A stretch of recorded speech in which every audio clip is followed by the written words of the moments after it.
Shalom, selamat malam untuk kita semua, saudara-saudara yang terkasih dalam Tuhan kita Yesus Kristus. Pada saat ini atau renungan pada malam ini, kita akan merenungkan,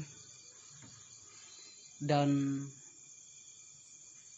karena dengan dibatasi dengan adanya COVID-19, jadi kita perlu untuk membaca, mendengarkan firman Tuhan, dan kita harus meluangkan waktu untuk Tuhan. Dan sebelum kita membaca atau merenungkan firman Tuhan, terlebih khusus mari kita memohon pertolongan kepada Tuhan, sehingga di dalam kita membaca, mendengar, serta merenungkan firman Tuhan boleh kita tanam dan artikan di dalam kehidupan kita hari lepas hari. Mari kita berdoa. Selamat malam Bapa, selamat malam Tuhan Yesus. Terima kasih atas cinta kasih-Mu yang begitu luar biasa dalam kehidupan kami Tuhan. Dan terima kasih pula Engkau masih mempercayakan nafas kehidupan bagi kami, untuk kami nikmati hari-hari hidup kami Tuhan. Dan di dalam kami menjalani kehidupan kami dari pagi, siang, bahkan pada malam ini Tuhan, kami boleh menjalaninya dengan penuh sukacita, damai, dan sejahtera. Ya Tuhan, pada saat ini kami anak-anak-Mu akan merenungkan firman-Mu Tuhan. Mari Tuhan memberkati kami, hanya di dalam nama-Mu Tuhan kami telah memohon. Amin. Shalom Bapak Ibu saudara-saudari yang terkasih dalam Tuhan kita Yesus Kristus. Firman Tuhan saat ini yang menjadi perenungan kita terambil dari Perjanjian Baru 2 Korintus 3 ayat 1 sampai 6. Saya ulangi, 2 Korintus 3 ayat 1 sampai 6. Ini akan menjadi nas perenungan bagi kita sekalian, dan kita akan membacakannya di atas perikop pelayan-pelayan perjanjian yang baru. Adakah kami mulai lagi memujikan diri kami, atau perlukah kami seperti orang-orang lain menunjukkan surat pujian kepada kamu atau dari kamu? Kamu adalah surat pujian kami yang tertulis dalam hati kami, dan yang dikenal dan yang dapat dibaca oleh semua orang. Karena telah ternyata bahwa kamu adalah surat Kristus yang ditulis oleh pelayanan kami, ditulis bukan dengan tinta tetapi dengan Roh dari Allah yang hidup, bukan pada lolo batu, melainkan pada lolo daging, yaitu di dalam hati manusia. Demikianlah besarnya keyakinan kami kepada Allah oleh Kristus. Dengan diri kami sendiri kami tidak sanggup untuk memperhitungkan semua sesuatu, seolah-olah pekerjaan kami sendiri tidak. Kesanggupan kami adalah pekerjaan Allah. Ialah membuat kami juga sanggup menjadi pelayan-pelayan dari suatu perjanjian baru, yaitu yang tidak terdiri dari hukum yang tertulis, tetapi dari Roh. Sebab hukum yang tertulis mematikan, tetapi Roh menghidupkan. Bapak, Ibu, saudara-saudari yang terkasih dalam Tuhan kita Yesus Kristus, ya, yang akan menjadi tema perenungan kita saat ini, yaitu kesanggupanku adalah pekerjaan Allah. Bapak Ibu saudara-saudara yang terkasih dalam Tuhan kita Yesus Kristus, di saat seseorang mengerjakan sesuatu tentu didorong oleh sejumlah motivasi. Di antaranya untuk mendapatkan pujian, keuntungan, dan kehormatan, dan lain-lain. Semua hal yang terkait dengan itu tersebut bukanlah tidak penting atau tidak kita butuhkan. Sebab siapakah yang tidak ingin dipuji?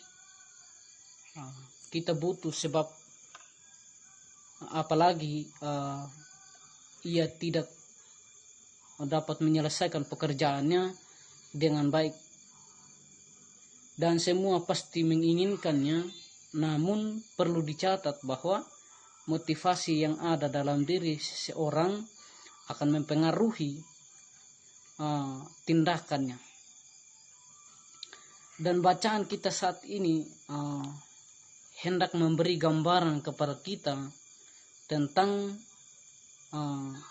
hal-hal yang berbeda yang dimiliki oleh pengajar-pengajar palsu yang hidup dan berkembang pada zaman Rasul Paulus melayani di Korintus.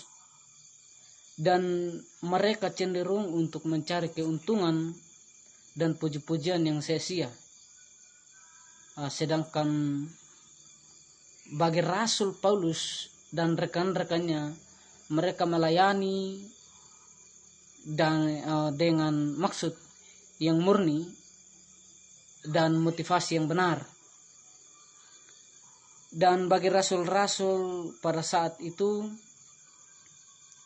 adalah surat pujian mereka satu-satunya adalah perubahan sifat dan hidup jemaat di Korintus, serta kesetiaan mereka kepada Injil. Itu cukup tertulis di dalam hati saja, tetapi dapat dibaca secara terbuka oleh semua orang yang menyaksikannya. Bapak Ibu yang terkasih dalam Tuhan, sebagaimanapun jemaat sebagai sebuah Injil adalah surat Kristus yang isinya atau beritanya ditulis oleh pelayan Paulus dan rekan-rekannya, bahwa bukan dengan tinta yang luntur, tetapi dengan Roh Kudus kepada hati setiap orang percaya. Dapat kita lihat di ayatnya yang ketiga mengatakan, karena telah ternyata bahwa kamu adalah surat Kristus yang ditulis oleh pelayanan kami, ditulis bukan dengan tinta tetapi dengan roh dari Allah yang hidup, bukan pada loh batu melainkan pada loh daging, yaitu di dalam hati manusia. Ya, itulah sebabnya Rasul Paulus merasa bahwa tidak layak dan tidak berhak untuk memperhitungkan buah Injil itu sebagai hasil upaya mereka sendiri. Dan dengan rendah hati ia sadar sepenuhnya bahwa semua itu adalah pekerjaan Allah melalui kuasa Roh Kudusnya, atau melalui Roh Kudus Tuhan yang memberi kesanggupan kepada mereka sebagai pelayan perjanjian yang baru. Rasul Paulus dan rekan-rekannya sangat yakin bahwa mereka tidak sanggup melakukan pekerjaan-pekerjaan Allah dengan kekuatan mereka sendiri, dan hanya Tuhan saja yang memampukan mereka untuk dapat menyelesaikan setiap karya pelayanan yang dipercayakan kepada mereka.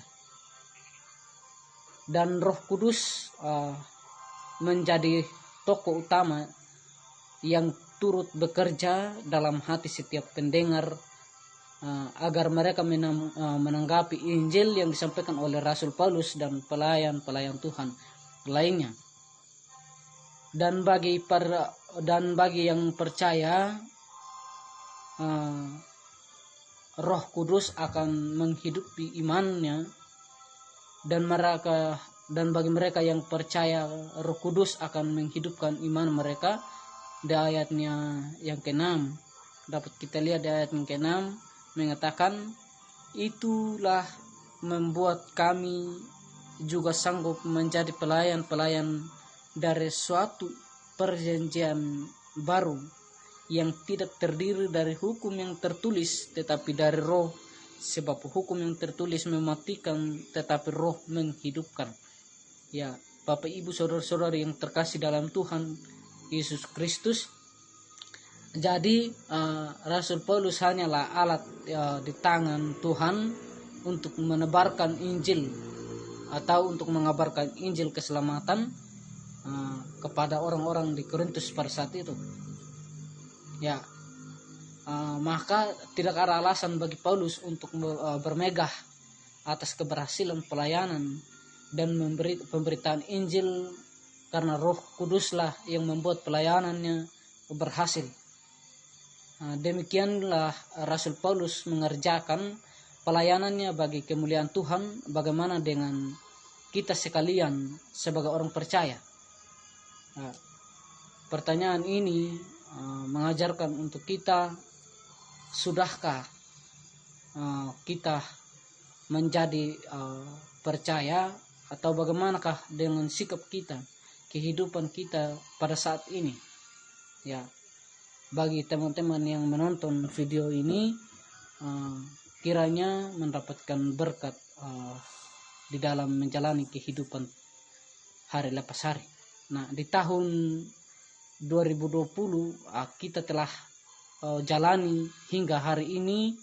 Kita telah berada di tahun yang 2021, bulan Oktober, dapat melalui tahun 2020 dengan segala hal yang berlangsung di dalamnya. Dan tentu bukanlah hal yang mudah, ada tantangan dan kesulitan yang terjadi dan yang terus dihadapi. Salah satunya adalah COVID-19.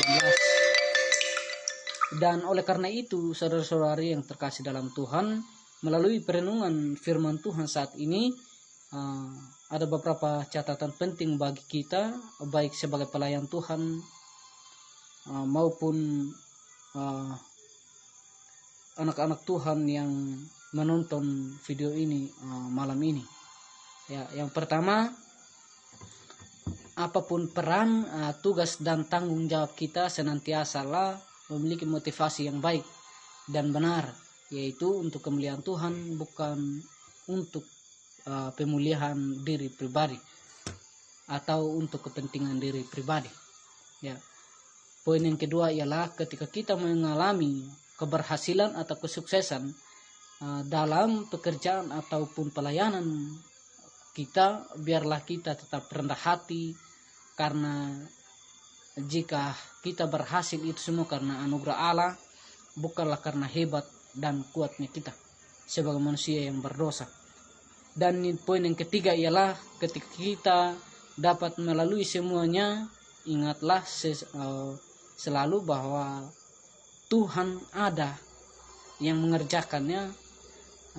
Dia yang memberi kekuatan, Ia yang menyertai, selamat berkarya bagi Tuhan melalui medan dan tugas pelayanan kita masing-masing. Dan dimanapun kita berada, Tuhan Yesus memberkati semua. Amin. Untuk firman Tuhan. Dan marilah kita masuk dalam doa syukur dan syafaat. Kita berdoa. Kembali lagi Tuhan, kami mengucap syukur kepadamu oleh karena cinta dan kasih kemurahan-Mu yang begitu luar biasa dalam kehidupan kami. Kami telah membaca dan merenungkan firman-Mu Tuhan. Kiranya Tuhan memberkati kami, berkati setiap orang-orang yang menonton video ini Tuhan. Berikan mereka kesehatan, kekuatan di dalam mereka menjalani kehidupan Tuhan. dan ubahlah hidup mereka menjadi berkat bagi orang lain dan bagi sesama mereka. Dan jikalau Tuhan mendapati mereka dalam keadaan sakit, kiranya Tuhan memberkati obat penawar yang digunakan, makanan, sehingga kesembuhan itu hanya berasal dari Tuhan. Bapa di sorga, ajarlah kami untuk selalu taat dan mengandalkan Tuhan di dalam kehidupan kami, dan kami boleh mempermuliakan nama Tuhan dan menjadi hamba-hamba Tuhan, anak-anak Tuhan yang senantiasa takut akan Engkau. Bapa di sorga, pada saat ini kami hamba berdoa akan bangsa dan negara, kiranya Tuhan memberkati dari pemerintahan kami yang tertinggi hingga yang terendah. Kiranya Tuhan memberkati pemerintahan mereka, sehingga di dalam mereka menjalani kehidupan Tuhan boleh senantiasa dipuji dan dipermuliakan nama Tuhan. Dan terkhususnya Tuhan, bangsa atau negara kami Indonesia yang sekarang ini, yang saat ini dilanda oleh COVID-19, kiranya Tuhan jauhkanlah dari kami sehingga kami boleh beraktivitas dan boleh kami beribadah lagi di rumah-Mu yang kudus. Bapa di sorga, pada malam ini jikalau ada sahabat kami, teman-teman kami, keluarga kami yang berulang tahun, kiranya Tuhan memberkati setiap usia yang Tuhan tambahkan, sehingga di dalam mereka menjalani usia Tuhan boleh mereka menjalaninya dan dengan penuh sukacita, damai dan sejahtera. Bapa di sorga, malam ini adalah malam yang berrahasia bagi kami. Kiranya Tuhan memberkati setiap proses kami pada malam ini. Dan Bapa, jika kehendak membangun kami keesokan hari untuk melanjutkan tugas dan tanggung jawab kami. Hanya di dalam nama Tuhan Yesus, ampuni salah dan dosa kami. Kami telah memohon. Amin. Dengan berakhirnya doa syukur syafaat ini, maka berakhirlah seluruh rangkaian ibadah kita. Shalom.